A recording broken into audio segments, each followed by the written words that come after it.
Welcome to Sales Velocity TV, where we pull back the curtain on how the top businesses in the world sell more with less resistance.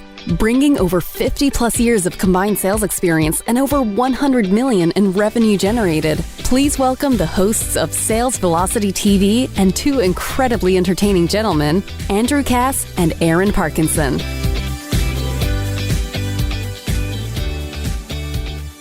Oh, and we're pulling back the curtain today on the three must-haves for selling premium price products and services. This is like the holy grail here. And by the way, Aaron, no premium priced products and services in your product mix. Very weak economics in the business model, right? I have to consult a lot of clients on a weekly basis where their product line is too shallow. They don't have any premium priced products. I'm like, look, traffic's getting more expensive. Yep. Economics don't work out, and let's be honest, I would way rather deal with people who are buying premium products than people who are buying. And by the way, just in this morning, CNBC just reported that at the time of this show, we are at December 10th, 2021, highest inflation numbers in 62 years, I believe, or 52 years.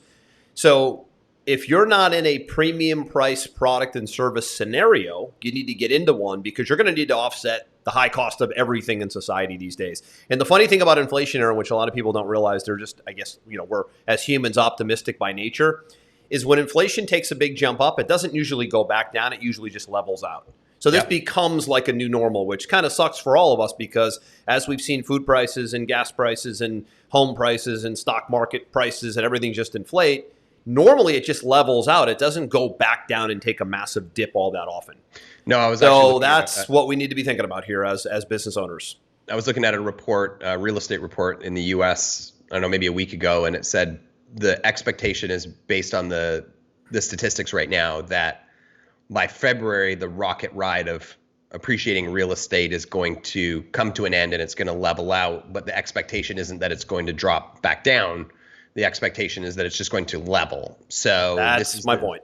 This is the new norm, That is my point. So that is not it's not encouraging news, but you need to know about things before they happen or as they're happening so you can prepare for it. So good time to talk about this here today. I know you have a formula that you want to talk about here today, which is basically how to structure premium price products and services, but then how to deliver it. Yeah, there's a lot of people that want to do premium price products or doing premium price products or think they're doing premium price products the right way. And there's a lot of room for improvement. And we see this a lot, right? Because when you're dealing with, lower tier products, there's a lot of room to get away with a lot of average behavior, right? You like to talk a lot on this show about your experiences with different businesses and, they're selling average price products and they don't do a whole lot in their presentation, their follow-up, their customer experience. But when you start selling premium price products, it's a completely different ballgame. And the best real life example I can give is go into a Toyota car dealership and then go into a Mercedes car dealership. You're going to see a completely different ballgame of how you are handled, right? However, on that note, yes. However, I've seen slippage even in that shockingly over the years. I've seen exceptions on the low end where they're remarkable. Right? I'm saying on average. On average. Predominantly, right? Yes. So what we really wanted to do today was share the framework that we've used for decades, to ensure that both you and the customer have the best experience possible when selling premium priced products. Right. Right? So we really broke it down into three specific areas today, which is the presentation or the pitch, right? The agreement and the onboarding. The three pillars, baby. Yeah, three pillars. And people will hear something like that and they'll go, that's obvious. Makes sense. However, right? Are you doing it, right? But there's details. The devil's always in the details. Mm-hmm. And listen, to preface this, for those of you that don't know us, we go back about 15, 16 years. We were selling high ticket from stage at live events predominantly because the internet was in such early stages when we began online that selling high ticket almost never happened. I say high ticket, premium price products. Things that are relatively expensive, not your entry level product price points. But the reason we were doing it from stage is because when we got started online, like there weren't webinars yet. They were just sort of happening, right? And that's a venue today that you can sell a lot of high-priced, premium-priced products and services on. Zoom and Skype were non-existent. Right? There was no social media. There was no video. Webinars were like, you'd get on GoToWebinar and be able to do a pitch. And it was like nirvana when people were able to start selling premium-priced products and services off of a webinar versus a live event. So we have sold millions and millions and millions of dollars of high-priced products and services from stage, where at the time we were using the internet as a way to market worldwide, to get people into events, to then sell high-priced products and services. Now, that still happens. I think the best conversions today will always be at live events. But what we're going to talk about today is the framework that you can use from stage, from a webinar, one-to-one on a Zoom, to sell it, to service it, and to set the right expectations. But I wanted to set the stage on that because it just gave me a little, fun flashback on where did all this begin Nostalgia, for us? And deja vu. Yeah, and the amount. I mean, selling from stage is for me. It's one of my favorite things to do. I know for you, it is as well. Well, it wasn't uncommon for us when we first met to sell $1 million from stage in one day. Yeah, agreed. And right, and then as the internet became a little bit more trusted, we've heard of people selling, $15 to $20 million in a day. In big product launches, leveraging the power of the internet, right? And like you said, this framework makes sense in any venue that you choose, live, webinar. I'm a big one-on-one Zoom person. This is the majority of where, my day-to-day operations lie. I know that you're very similar in that respect. And so I'm going to be talking about it more through my filter today, but it could be applied to any venue. The framework is the framework. Here's one other thing I want to point out. I like to look at where we are, but then look at history, then look at where we are and where we've come. Right. So the funny thing about selling high-priced products and services today is that it began offline, pre-internet. Right. Everybody was selling in person, on stage, in an office, on the telephone. Right. I came up in the telephone business. Right. As you know, and many of our listeners know, as a young stockbroker in New York, before there was even an internet, we only had the phone. And we just got a lot of people on the phone. We did direct mail. It was direct mail phone, direct mail phone, direct mail phone. That was pretty much the model, right? What's interesting is when the internet came, the ability to sell products and services online was like seeing fire. It was, oh my gosh, I can actually sell online. What's interesting today is we've gone 360. Where very few high-priced product services get sold online today. In a webinar, it used to be automatic. You could sell 2 to 10K on a webinar, no problem. Today, we've moved back, and you've noticed this trend too, where people will use webinars today to get a one-on-one call booked to then sell a high-ticket premium price product and service, where in years past, maybe up until about 3 or 4 years ago, they would go right for the premium price sale on a webinar and make it happen. It's interesting that in the last couple of years, we're not seeing the same premium price buying online. It's gone back to offline or one-on-one. And it's really interesting to see how that's come 360. So now the internet is the venue to get the appointment, so to speak, or get someone at an event to then be able to offer premium price products and services. It's really been an interesting trend to watch over about the last 12 years. That's a trend that, because, we've done almost $1 billion in sales over the last, 15 years that we've known each other. You see trends happen in marketing, right? And the trends happen because the market drives it, right? And the market becomes saturated with one way of doing something, and then they become more sophisticated, and then all of a sudden your conversions go down, right? Right on. So, it went from like sales letter to VSL to webinar, back to VSL to, webinar or VSL to book an appointment to webinar to book an appointment to like, you have to keep your eyes obviously on what's working and what's not, and you've got to test it. But again, we're not here to talk about marketing funnels today. We're here to talk about frameworks if you're selling a premium price product. And I think what I'll start with, just to really make sure that we're clear on this, right? There is no reason to sell a product for a bunch of money just to sell a product for a bunch of money. First things first, you better be damn sure that your premium priced product is attached to a premium service, right? There's a lot of people who get into this and they go, oh, I didn't know that you could sell premium priced products. I'm going to slap something together, right? And just put a big price tag on it. That is a recipe for disaster, right? And reputational damage. Huge reputational damage, right? Refunds, chargebacks, nonsense. Complaints online, PR, bad PR, yeah. So right? This is... You better make sure that you have a premium product if you're going to sell something at a premium price, right? And a lot of that usually comes down to the level of pain that you solve, the level of service that you offer, the speed to result. You know, there's many elements that go into a premium price product. But we're going to kick it off today with the actual presentation, the pitch, right? And again, I'm speaking through the filter of, you know, talking to somebody on a Zoom, right? Lead generation, talking to somebody on a Zoom, right? For me, I always want to make sure that my premium price product has really solved every major pain point that my prospect has. And if that prospect doesn't have those pain points, I want to make sure that it's clear to them that this is not the right fit for them. Right? It's really a message to market match that's important. So because I'm big on research, you know, the product that I'm offering, I know exactly what the problems are that people face, my ideal avatar. I know what keeps them up late at night. I know when things have been missing in the product, it's made them feel like they've been burned before. So I've made sure that I've put those things in. Right? I make sure I meet them exactly where they're at in their journey.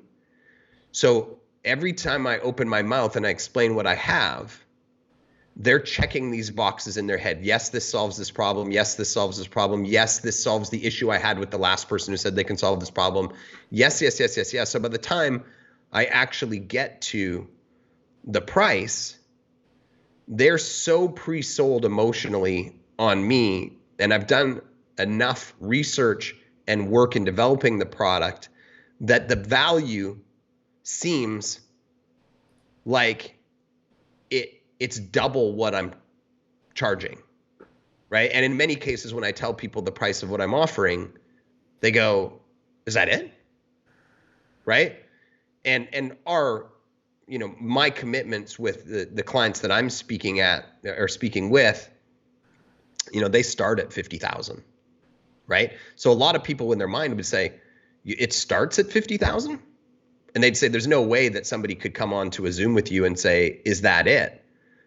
But because I'm meeting the right person at the right point, solving the right problems that are going to create the right amount of revenue for that client, to them, it actually seems like a steal, right? And that's because I've done the research, I've put the things in place, and I'm solving their problems at such a high level that it's a no-brainer for them to make that decision, right? Yeah. Just sold one this morning, right? Yep. About 10 minutes before we got on this call.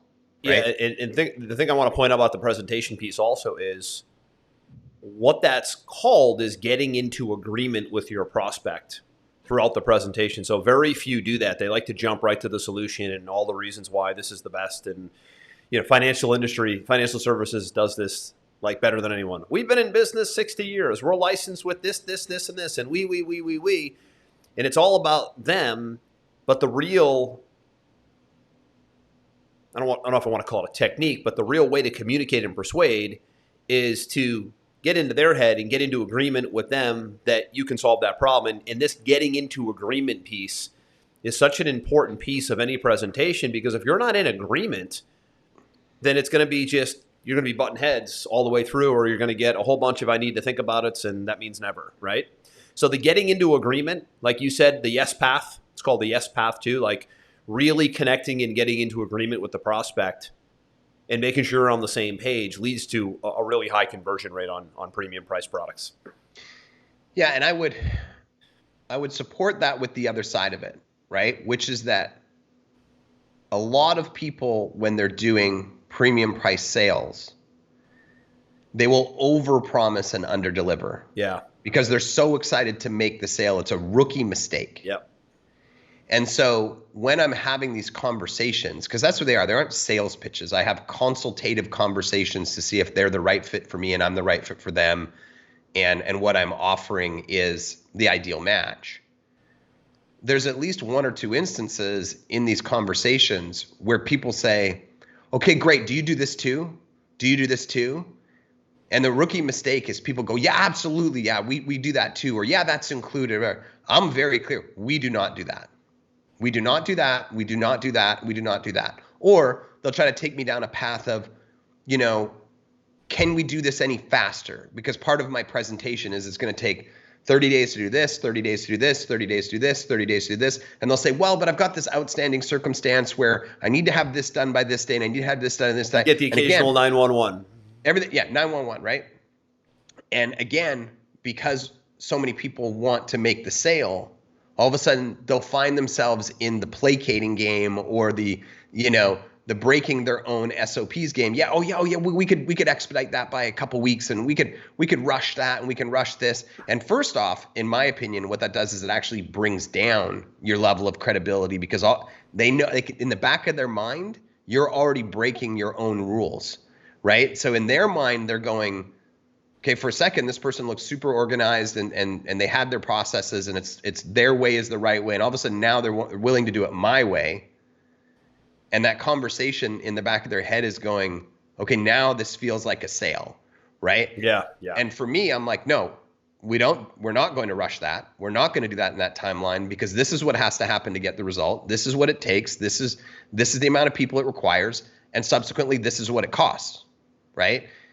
And when people then come back and say, well, that's a big investment. I don't think we have the amount of capital for that. I never, ever, ever reduce my price.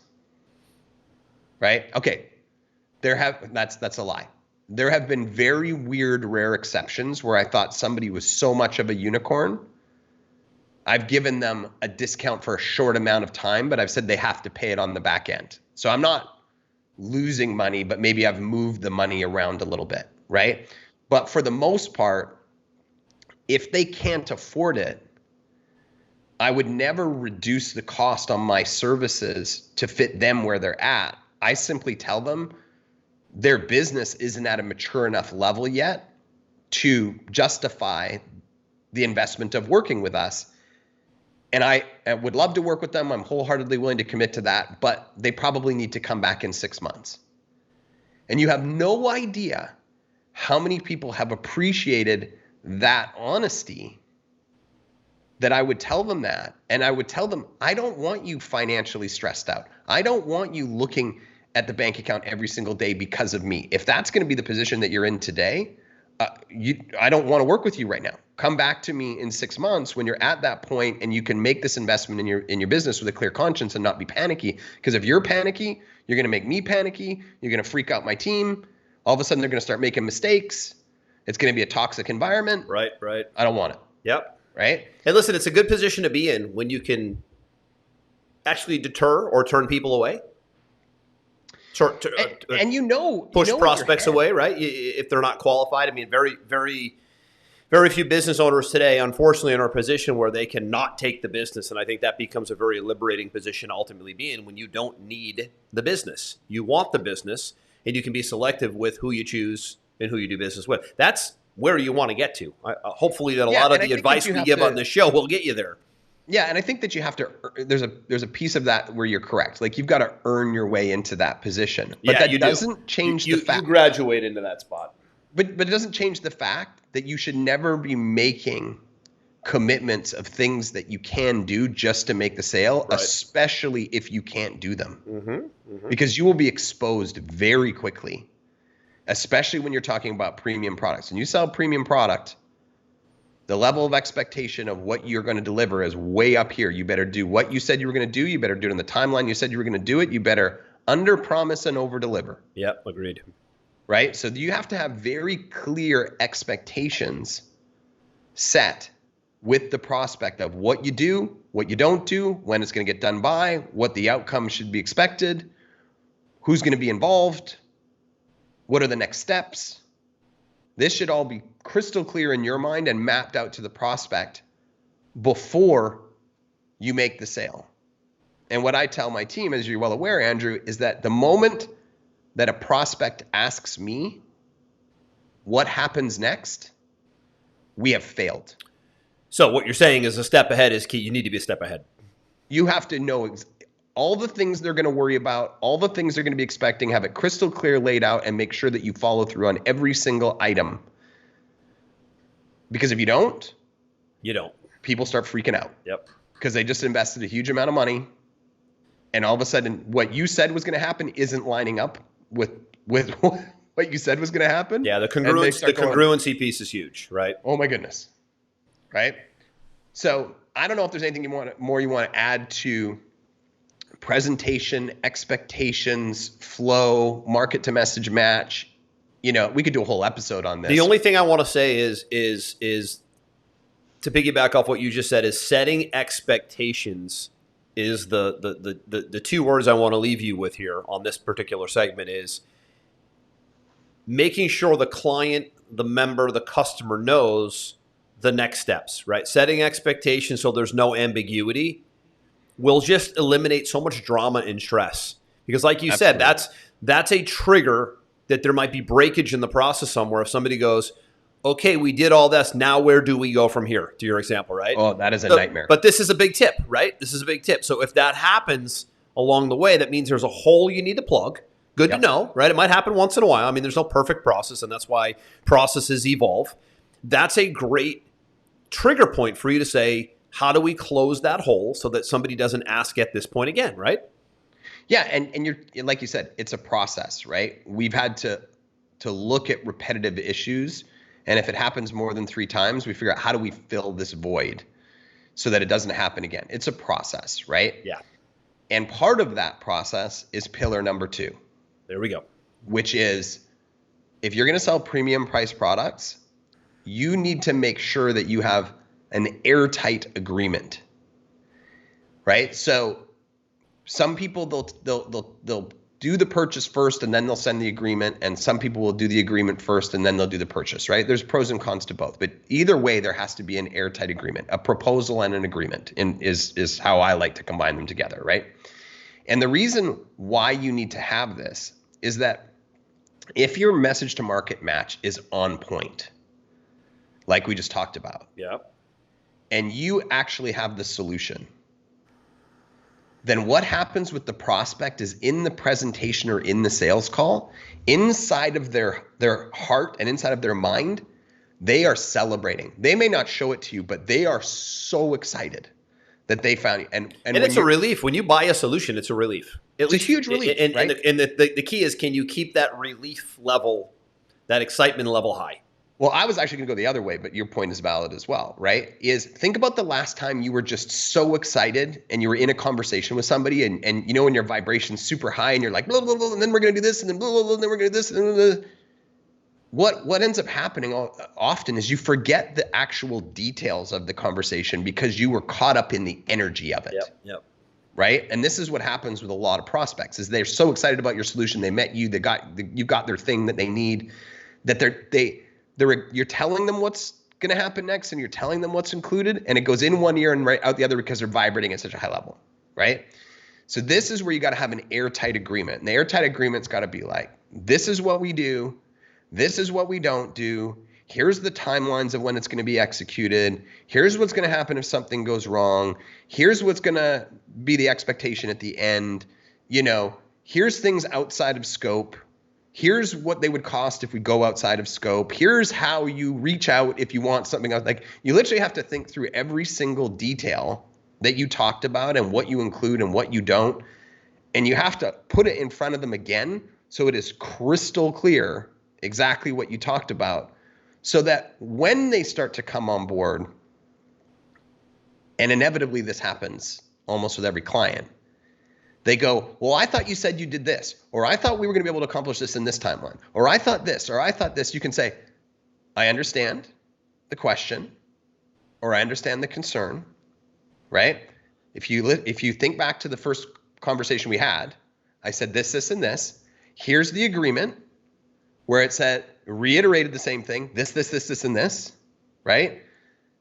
That's why we're doing things this way. That's why it's taking this amount of time. That's all black and white. And if you want more than that, no problem. We can create a solution for you. But as you can see very clearly here, which we also talked about very clearly here, this was the game plan from day one, and this is what was included. Airtight. Right? Because if you don't have that, and Andrew, you and I see this all the time. All the time.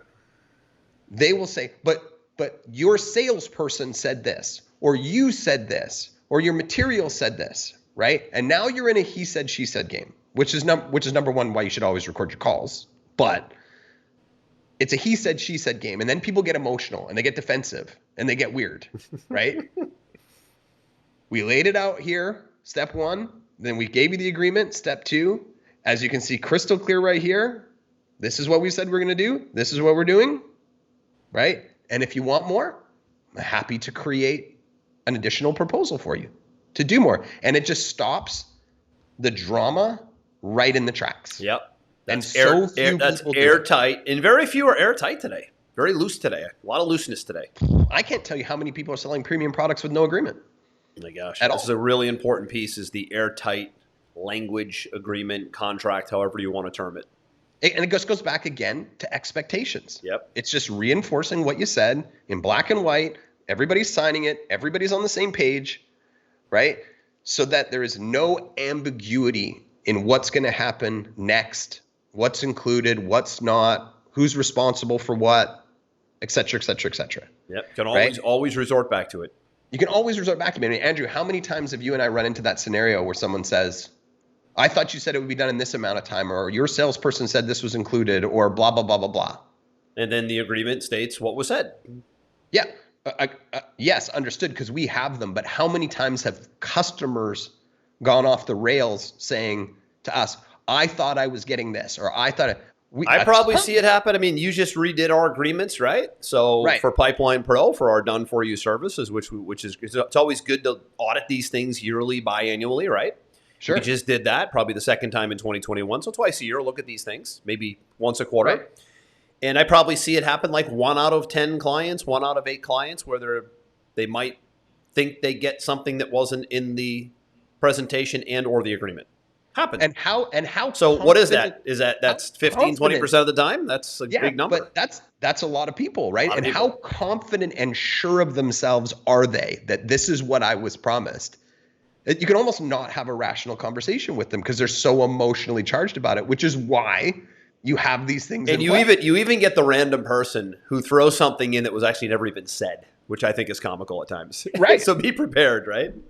Right. I tell you a funny story, Aaron. We had a guy, I was overseeing one of these projects the other day, and one of the things we do internally with Pipeline Pro is we do done-for-you services. So we build funnels, we build, we'll do full CRM setups, we'll put project management teams on for these business owners. Really great to have that option. Very few software companies do. They just sort of leave you hanging on a membership or a subscription. And we can literally deploy teams to build funnels, set up campaigns, set up the design, write copy, do amazing graphic design. But one of the services we do is we will write, research, and craft a video sales letter inside of a client's funnel, normally 20 to 30 minutes. Great presentation, right? All with information given by the client. And I was on one of these intake calls, and I said to the prospects, I said, okay, so once we deliver this slide deck, all the copy and beautiful design branded to your company, do you need any advice on how to record it? Do you need what can we, if you've never done it, what can we show you that would help you deliver that do that presentation? Oh, I'm definitely not doing it. I'm not recording anything. The sales guy said that you would be hiring somebody to record it for me, which isn't even a thought process. Like we would never in a million years get a voiceover to do a pitch for you, the business owner, for your business. Right. Of course, I looped back to the salesperson. Oh, the sales guy said that you were going to provide a voiceover for me to do the pitch. I'm like, I've never actually even heard that. I've never seen it done. But I'll definitely go back and listen to the presentation and look at the agreement. And of course, it was never even mentioned anywhere.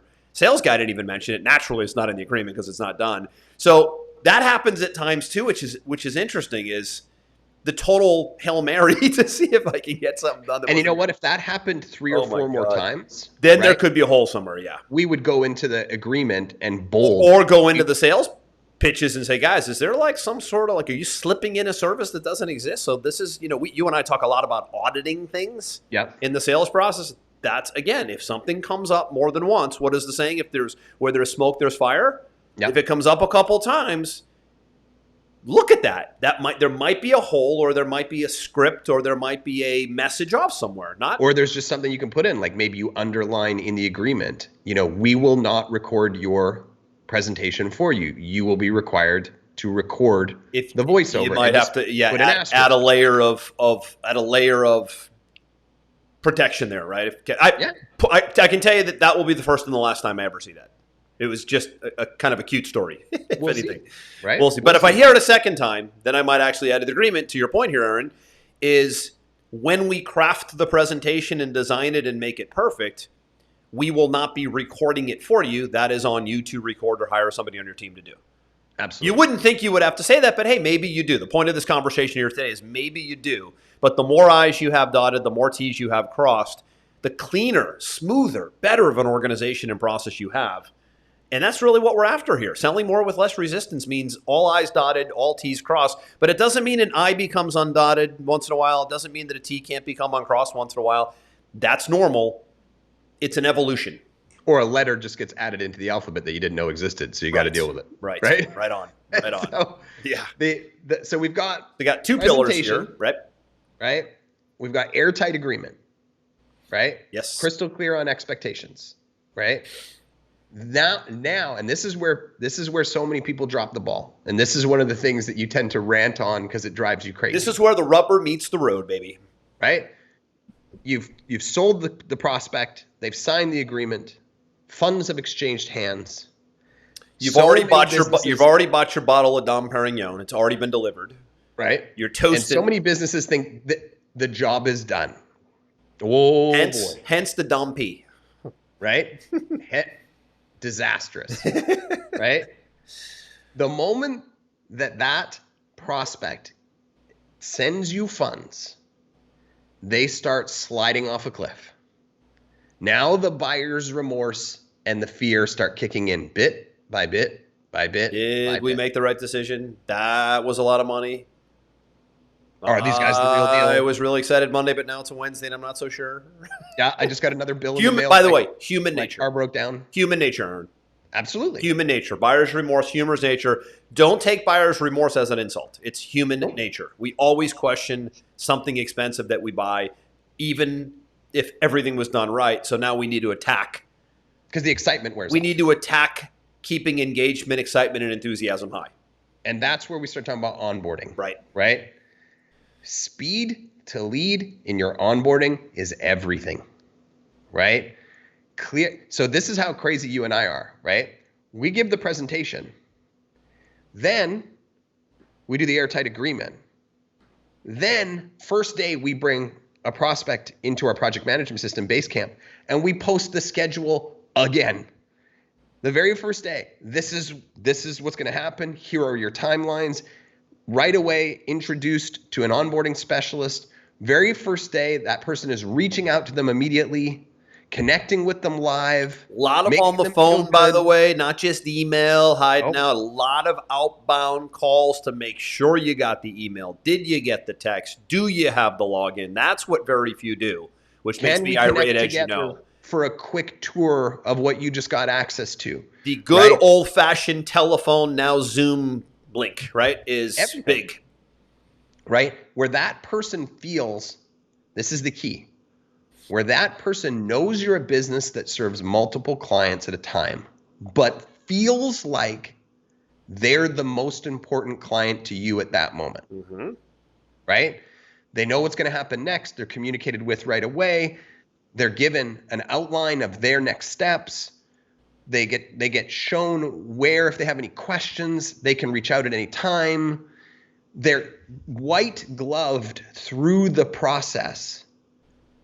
So it is completely opposite to what the fear conversation is that's happening in their mind. Oh, these guys are going to take too long. Oh, these guys aren't going to get back to me. Oh, I'm just going to be another number. Oh, I'm just going to fall through the cracks. No, no, no, no, no.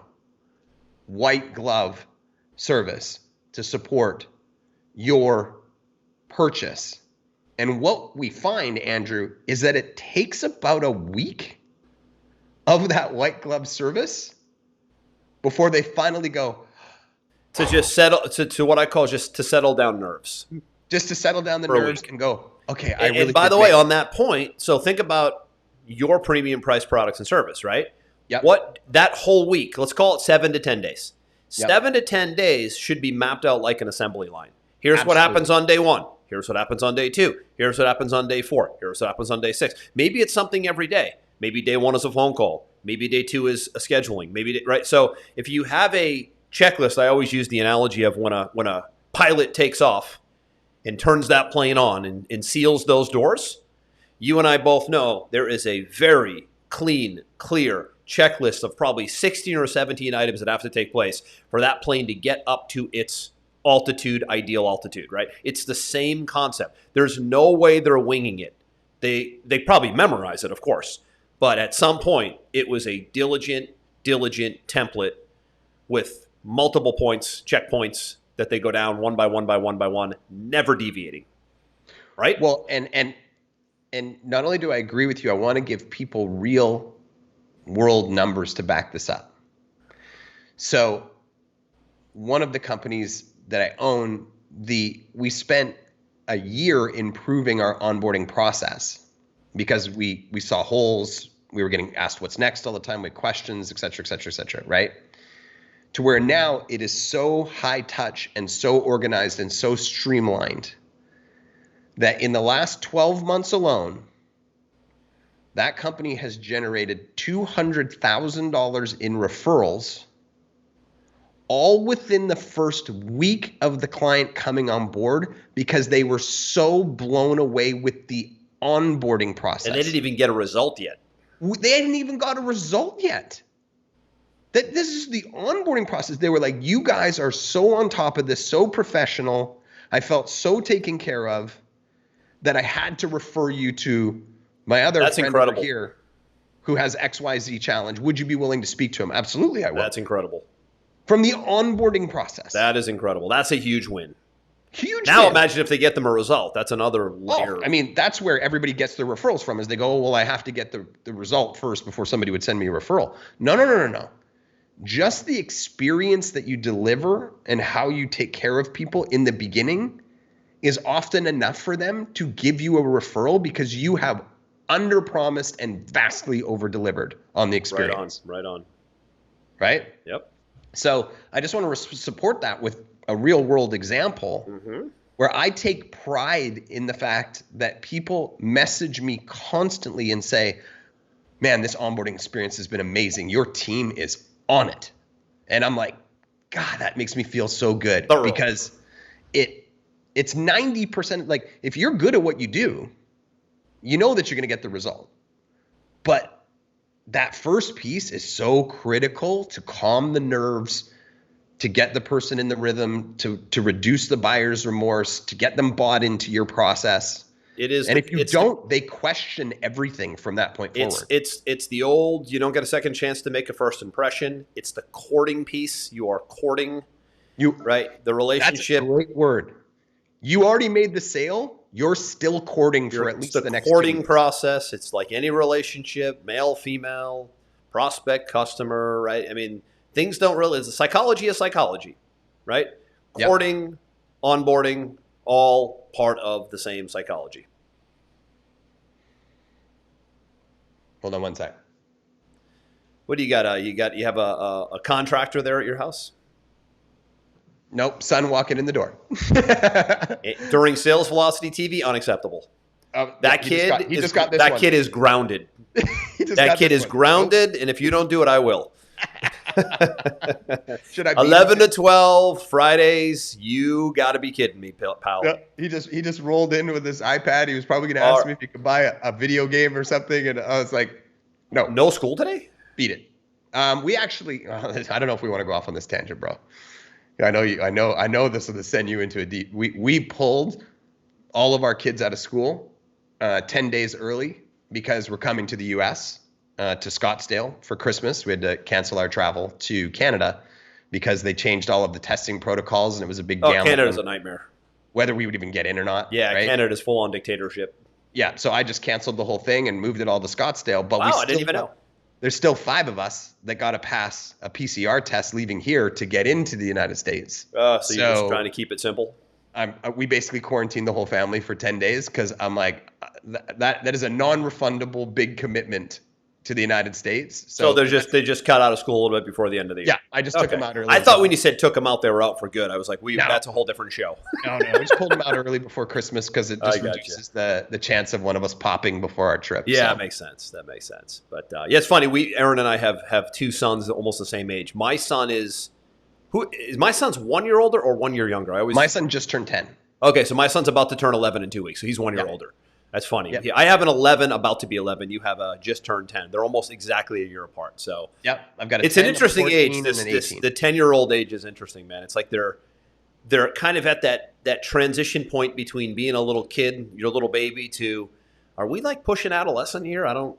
They kind of got still half in the ether and half is in reality. Yes, it's this. I'm that in between period. I mean, you know it because you have older ones already, but this is my first oldest, so I'm probably going to come to you for some advice on, what do I do at 11, then 12, then 13, then 14, then 15? Because you're already at, how old Soleil? She's 17? She's 18. Yeah, so you got a good 8-year runway on me there. So yeah, I've seen it all, my man. Yeah, you've seen it all. So good stuff today. Good 3 pillars. Easy to follow, easy to mess up, common to mess up by not having the airtightness from step 1 to step 2 to step 3. Final thoughts. Absolutely. And if you put these things in play, watch your stress levels go down, right? One of our companies that we were recently working on, Andrew, in the fulfillment area, they were stressed out like crazy, right? And it was because agreements weren't in place, SOPs weren't in place, not enough communication was in place. We put all those things in place. Creates a lot of franticness, right? A lot of franticness, a lot of like chaos and frustration from the company side, from the client side, whatever. We put all of these things in place about a month ago in one of our companies, and how quickly did it go like this? Yeah, it's worth the time. It's worth the time. You have to. You only have so much energy, and you have to keep stress levels to a minimum. But nothing worse than the stress coming from a client that paid for a premium product or service, because that. If you start off the wrong way, the lesson here, then sometimes it's a black eye that doesn't go away. And there's a retention piece too. Retention maybe you're on a 90-day contract, maybe you're on a 6-month contract. They're already thinking about getting out. I mean, who wants to start the relationship with thinking about how do I get out of the relationship? It's a heck of a place to be. So not the most exciting topic. Of course, the most exciting topic is how do you sell premium price products and services. Not the most exciting piece is how do you make the process airtight all the way through so that you have energy and enthusiasm high right from the get-go and it doesn't go away. But you know what, though? We talk about this a lot. You don't want to scale into a leaky boat. Yeah. Right? True. If you don't have that foundation in place, your business will be a mess. It will be stressful all the time. Reputation gets banged up. Mm-hmm. If you put these things in play from day one or tomorrow, if you're listening to this, then you just have this feeling of peace and freedom to be like, hey, I can grow this without stress. I mean, the processes are in place. The experience is solid. When you're on that shaky foundation, right? It's almost like Russian roulette. And you're always worried. Who wants to be in business and always be worried? Right? No, worst feeling in the world, always being worried. Businesses are supposed to be boring. Yeah, and here's the thing. Don't even think for a minute that you're going to do this on an island. If you're not thinking team, staff, operations to help here, not only does it take a ton of stress off you, but it actually positions you in a different light. So if you're a 1-man or a 2-man or a 3-man show, you may need to staff up to get this right. And it's a very good investment to take 2 steps back to ultimately take 3 steps forward. It really is. So just people make this thing really go. The right people, good quality, concierge style people make you look great. Absolutely. So surround yourself with good people. when implementing this process would be my takeaway before we wrap it up. Couldn't agree with you more. All right, my man. We'll be back next week, everybody. Same time, same place. Live on Fridays at 11 a.m. Eastern at the Public Sales Velocity TV Facebook page. As always, all past episodes on video and in audio are at salesvelocitytv.com. I'm Andrew. That's Aaron. We'll see you next time. We hope you enjoyed this episode. Sales Velocity TV is powered by Pipeline Pro, the ultimate all-in-one sales pipeline management and marketing automation platform that makes all others obsolete. And we can prove it. Take a tour at gopipelinepro.com. See you on the next episode.